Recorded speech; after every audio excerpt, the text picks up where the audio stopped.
ಸಭಾಪತಿ ಸ್ಥಾನಕ್ಕೆ ಬಸವರಾಜ ಹೊರಟ್ಟಿ ರಾಜೀನಾಮೆಯನ್ನ ಸಲ್ಲಿಕೆ ಮಾಡಾಗಿದೆ. ಸಿಎಂ ಭೇಟಿ ಮಾಡಿ ರಾಜೀನಾಮೆ ಬಗ್ಗೆ ಸುದೀರ್ಘ ಚರ್ಚೆ ನಡೆಸಿದ ಬಳಿಕ ಸಭಾಪತಿ ಸ್ಥಾನಕ್ಕೆ ಹೊರಟ್ಟಿ ರಾಜೀನಾಮೆಯನ್ನ ಸಲ್ಲಿಸಿದ್ದಾರೆ. ರಾಜೀನಾಮೆ ಬಳಿಕ ಸುದ್ದಿಗೋಷ್ಠಿ ನಡೆಸಿದ್ರು. ಬೇಸರದಿಂದಲೇ ಮಾತನಾಡಿದ್ದಾರೆ ಹೊರಟ್ಟಿ. ನಾನು 14ರಂದು ರಾಜೀನಾಮೆ ಕೊಡಬೇಕು ಅಂತ ಅಂದ್ಕೊಂಡಿದ್ದೆ, ಆದರೆ ಸಿಎಂ ಇವತ್ತೇ ತಕ್ಷಣವೇ ರಾಜೀನಾಮೆಯನ್ನ ಕೊಡಿ ಅಂತ ಹೇಳಿದ್ದಾರೆ. ಹಾಗಾಗಿ ರಾಜೀನಾಮೆಯನ್ನ ಕೊಡ್ತಾ ಇದ್ದೀನಿ. 13ರಂದು ಅಧಿವೇಶನ ಆರಂಭ ಆಗುತ್ತೆ, 14ರಂದು ರಾಜೀನಾಮೆ ಕೊಡಬೇಕು ಅಂತಿದ್ದೆ. ಸಿಎಂ ಡಿಕೆ ಶಿವಕುಮಾರ್ ಮೇಲೂ ಕೂಡ ಹೊರಟ್ಟಿ ಬೇಸರ ವ್ಯಕ್ತಪಡಿಸಿದ್ದಾರೆ. ರಾಜಕಾರಣದಲ್ಲಿ ಈ ರೀತಿ ನಡೀತಾನೆ ಇರುತ್ತೆ. ನಾನು 14ನೇ ತಾರೀಕಿನಂದು ರಾಜೀನಾಮೆ ಕೊಡಬೇಕು ಅಂತ ಅಂದ್ಕೊಂಡಿದ್ದೆ, ಆದರೆ ಸಿಎಂ ಡಿಕೆ ಶಿವಕುಮಾರ್ ಅವರು ಇವತ್ತೇ ತಕ್ಷಣವೇ ರಾಜೀನಾಮೆ ಕೊಡಿ ಅಂತ ಹೇಳಿದ್ರು. ಹಾಗಾಗಿ ನಾನು ರಾಜೀನಾಮೆಯನ್ನ ಕೊಡ್ತಾ ಇದ್ದೀನಿ ಅಂತ ಹೇಳ್ಕೊಂಡು ಸುದ್ದಿಗೋಷ್ಠಿಯಲ್ಲಿ ಅವರು ಮಾಹಿತಿಯನ್ನ ಕೊಟ್ಟಿರೋದು. ಈಗಷ್ಟೇ ಸಭಾಪತಿ ಸ್ಥಾನಕ್ಕೆ ರಾಜೀನಾಮೆ ನೀಡಿರ್ತಕ್ಕಂಥ ಬಸವರಾಜ ಹೊರಟ್ಟಿ ಅವರು ಇದ್ದಾರೆ. ಸರ್, ಆಕ್ಚುಲಿ ಮುಖ್ಯಮಂತ್ರಿಗಳು ಬಂದು ಏನು ಪ್ರಸ್ತಾಪವನ್ನು ಮಾಡಿದ್ರು ನಿಮ್ಮ ಜೊತೆಗೆ ಅಂತ? ಏನಿಲ್ಲ, ಇಲ್ಲಿ ಬಂದಿದ್ದರು. ಬೆಳಗ್ಗೆ ನಾನು ಹೋಗಿ ಅವರಿಗೆ ಕೃತಜ್ಞತೆ ಹೇಳಿ ಬಂದಿದ್ನಿ. ಅವ್ರ ಮನೆಗೆ ಹೋಗಿ ಒಂದು ಡ್ಯೂಟಿ ಅದು ಹೋಗಿ ಹೇಳಿದ್ನಿ. ಇಲ್ಲಿ ಬಂದು ಮತ್ತೆ ಅವ್ರು ರಾಜೀನಾಮೆ ಕೊಡುತ್ತಂದರು. ರಾಜೀನಾಮೆ ಮತ್ತೊಂದು ಸರಿ ಬರೆಸ್ಕೊಂಡ್ರು. ರಾಜೀನಾಮೆ ಕೊಟ್ಟೆ, ಇವತ್ತಿನ ಡೇಟ್ ಹಾಕಿ ಕೊಡಂದ್ರು. ರಾಜೀನಾಮೆ ಮತ್ತೆ ನಾ 14ಕ್ಕೆ ಕೊಡುತ್ತಂತ ಆದರೆ ಅನೌನ್ಸ್ ಮಾಡಿದ್ದೆ. ಮತ್ತು ಸದನದಲ್ಲಿ ನಾನು ಹೇಳಬೇಕು, ಆದರೂ ಅವ್ರು ಕೊಡಂದ್ರು. ಮತ್ತು ಎಲ್ಲರೂ ಕೂತ್ಕೊಂಡಿದ್ರು, ಕೊಟ್ಟೆ ರಾಜೀನಾಮೆನ.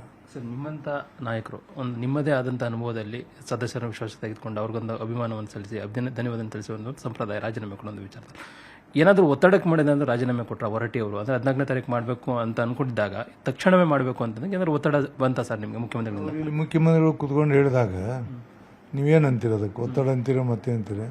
ಇಲ್ಲೇ ಕೊಡಬೇಕಂತ ಇಲ್ಲೇ ಟೈಪ್ ಹೊಡಿಸ್ಕೊಂಡು ಇಲ್ಲೇ ಸಹಿ ಮಾಡಿಕೊಂಡು ತೊಗೊಂಡು ಅಂದಾಗ ಮತ್ತು ಅವರು ನನ್ನ ಮೇಲೆ ಸ್ವಲ್ಪ ಒತ್ತಡ ಮಾಡಿದಂಗಲ್ಲ. ಕೊಟ್ಟಿನಿ ರಾಜೀನಾಮೆ, ಯಾವಾಗ ಕೊಡ್ತೀನಿ ಎಲ್ಲ ಬಂದಾಗ ಈಗ ಕೊಟ್ಟು ಮತ್ತು ಪ್ರೋಟಮ್ ಗಿಟಮ್ ಏನು ಮಾಡಕ್ಕೆ ಹೊಂಟಾರ. ಏನು ಮಾಡೋಕ್ಕಾಗಲ್ಲ. ಅವ್ರ ಮುಖ್ಯಮಂತ್ರಿಗಳು, ನನಗೆ ಯಾವುದೂ ನಾನು ರಬ್ ಮಾಡೋಕೆ ಹೋಗಲ್ಲ. ಅವ್ರು ಹೇಳಿದ್ರು ಕೊಟ್ಟಿದ್ದೀನಿ ಅಷ್ಟೇ. ರಾಜೀನಾಮೆ ಅಂತ ಬಂದಂಥ ಸಂದರ್ಭದಲ್ಲಿ ಅವ್ರ ಜೊತೆ ಚರ್ಚೆ ಮಾಡಿದ್ರೆ ಸರ್ ಸಿದ್ದರಾಮಯ್ಯ ಜೊತೆಗೆ? ಹೇಳಿದೆ ನಾನು ಹಿಂಗೆ ರಾಜೀನಾಮೆ ಕೊಡ್ತೀನಿ, ಆಯ್ತು ಕೊಡೋಗತ್ತೆ ಇದ್ರಷ್ಟು.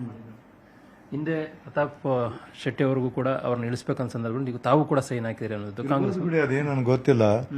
ಅಲ್ಲಿ ಪಕ್ಷ ಮುಖ್ಯ, ಪಕ್ಷದಲ್ಲಿ ಇದ್ದೀವಿ ನಾವು. ಪಕ್ಷದ ಏನು ತೀರ್ಮಾನಿಸೋದು ಸಹಿ ಅವ್ರಿಗೆ ರಾಜೀನಾಮೆ ಕೊಡೋಕೆ ನೀವು ಸಹಿ ಮಾಡಿಸ್ಕೊಂಡಿರ್ಬೋದು.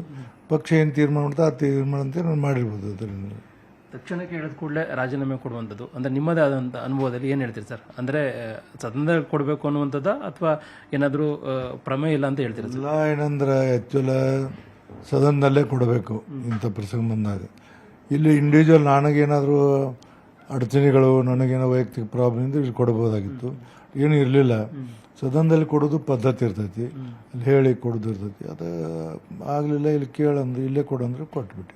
ಈ ಒಂದು ಒಟ್ಟಾರೆಯಾಗಿ ಸರ್, ಈ ಒಂದು ಬೆಳವಣಿಗೆಯಿಂದಾಗಿ ನಿಮಗೆ ಏನಾದರೂ ಬೇಜಾರಾಯಿತಾ ಸರ್ ಈ ಒಂದು ಇನ್ಸಿಡೆಂಟ್ ಆಗಿ? ಯಾಕಂದರೆ ನೀವು ಇಷ್ಟು ವರ್ಷಗಳ ಕಾಲ ಚೆನ್ನಾಗಿ ಸಭಾಪತಿಯಾಗಿ ಕೆಲಸವನ್ನು ಕೂಡ ಮಾಡಿದ್ದೀರಿ, ಸದಸ್ಯರು ಕೂಡ ಅಷ್ಟೇ ನಿಮ್ಮನ್ನು ಗೌರವವಾಗಿ ಕಂಡಿದ್ದಾರೆ ಎಲ್ಲೋ ಒಂದು ಕಡೆಗೆ. ತಕ್ಷಣವಾಗಿ ರಾಜೀನಾಮೆ ಕೊಟ್ಟಂಥ ಸಂದರ್ಭ ಅವ್ರಿಗೂ ಕೂಡ ಮಾಹಿತಿ ಕೂಡ ಇರೋದಿಲ್ಲ. ಇಂಥ ಸಂದರ್ಭ ಈ ಒಂದು ಬೆಳವಣಿಗೆಗಾಗಿ ನಿಮಗೆ ಬೇಜಾರಾಗಿದೆಯಾ ಏನಾದರೂ? 100ಕ್ಕೆ 100ರಷ್ಟು ಬೇಜಾರಾಗಿದೆ.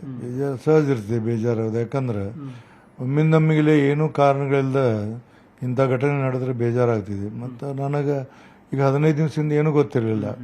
ಒಮ್ಮಿಗಿಲ್ಲ ಈಗ ಒಂದು 8-10 ದಿವಸದಿಂದ ರಾಜೀನಾಮೆ ಕೊಡೋದು ನನಗೆ ಯಾಕೆ ಏನೂ ಗೊತ್ತಿಲ್ಲ. ಕೊಡುವಂಥ ಒತ್ತಾಯ ಮಾಡಿದ್ರು ಮತ್ತು ಬೇಜಾರಾಗೋದು ಸಹಜ ಇದೆ. ಅಧಿಕಾರವನ್ನು ಪೂರ್ಣ ಮುಗಿಸಿ ಹೋಗುವಾಗ ಬೇರೆ, ನಡುವೆ ಅಧಿಕಾರನ ಕಿತ್ಕೊಳ್ಳೋದು ಬೇರೆ. ಹೀಗಾಗಿ ಸಹಜವಾಗಿ ನನಗೆ ನೋವು ಆಗೋದು ಸಹಜ ಐತಿ. ಯಾರಿಗಾದ್ರೂ ನನ್ನ ಜಾಗದಾಗ ಯಾರಿದ್ರು ನೋವು ಆಗ್ತಿದೆ, ನನಗೂ ನೋವು ಆಗಿದೆ. ಕಾಮನ್ ಅಂತ ಅಲ್ಲ, ಕಾಮನ್ ಏನು ಅಲ್ಲಿದು, ಕಾಮನ್ ಇರೋದು ಬೇರೆ, ಬಟ್ ಇದು ಬೇರೆ. ಇಂಥವೆಲ್ಲ ರೇರ್ ಕೇಸ್ಗಳು, ರೇರ್ ಕೇಸ್ಗಳು. ಇದಿಷ್ಟು ಮಾತು. ಕ್ಯಾಮರಾ ಪರ್ಸನ್ ವಿಶ್ವನಾಥ್ ಅವರ ಜೊತೆಗೆ ಕೃಷ್ಣ ಜೀವಿ, ನ್ಯೂಸ್ 18 ಕನ್ನಡ, ಬೆಂಗಳೂರು. ಈ ನಡುವೆ ಸಭಾಪತಿ ರಾಜೀನಾಮೆ ವಿಚಾರಕ್ಕೆ ಸಿಎಂ ಡಿಕೆ ಶಿವಕುಮಾರ್ ಮಾತನಾಡಿದ್ದಾರೆ. ಇಲ್ಲಿ ಅವಿಶ್ವಾಸ ನಿರ್ಣಯದ ಪ್ರಶ್ನೆ ಬರೋದಿಲ್ಲ ಅಂತ ಹೇಳಿದ್ದಾರೆ. ನಮ್ಮ ಸಭಾಪತಿ ಸಾಹೇಬರು ನಾವೆಲ್ಲ ಕೂತ್ಕೊಂಡು ಚರ್ಚೆ ಮಾಡಿದೋ.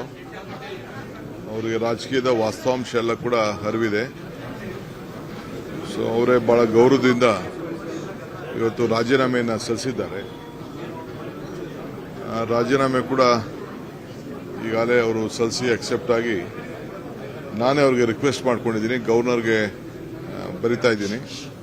ಸದ್ಯಕ್ಕೆ ಹೊಸೊಬ್ಬರನ್ನು ಆಯ್ಕೆ ಮಾಡೋರಿಗೂ ಕೂಡ ಇಲ್ಲಿ ಡೆಪ್ಟಿ ಚೇರ್ಮನ್ ಇಲ್ಲೇ ಇರೋದ್ರಿಂದ ಹೊರಟ್ಟಿ ಸಾಹೇಬ್ರನ್ನೇ ಹೊಸ ಚೇರ್ಮನ್ ಆಯ್ಕೆ ಮಾಡೋವರೆಗೂ ಅವ್ರನ್ನೇ ಮುಂದುವರಿಬೇಕು ಅಂತೇಳಿ ನಾನು ಅವ್ರಿಗೆ ರಿಕ್ವೆಸ್ಟ್ ಮಾಡಿದ್ದೀನಿ. ಸೊ 14ನೇ ತಾರೀಕು ನಮ್ಮ ಕೌನ್ಸಿಲ್ನ ಚೇರ್ಮನ್ನು ಎಲೆಕ್ಷನ್ ಇರ್ತದೆ, ಡೆಪ್ಟಿ ಚೇರ್ಮನ್ ಎಲೆಕ್ಷನ್ ಇರ್ತದೆ, ಅವರು ಪ್ರೋ ಟರ್ಮ್ ಚೇರ್ಮನ್ ಆಗಿ. ಸೊ ಆಮೇಲೆ ನಾವು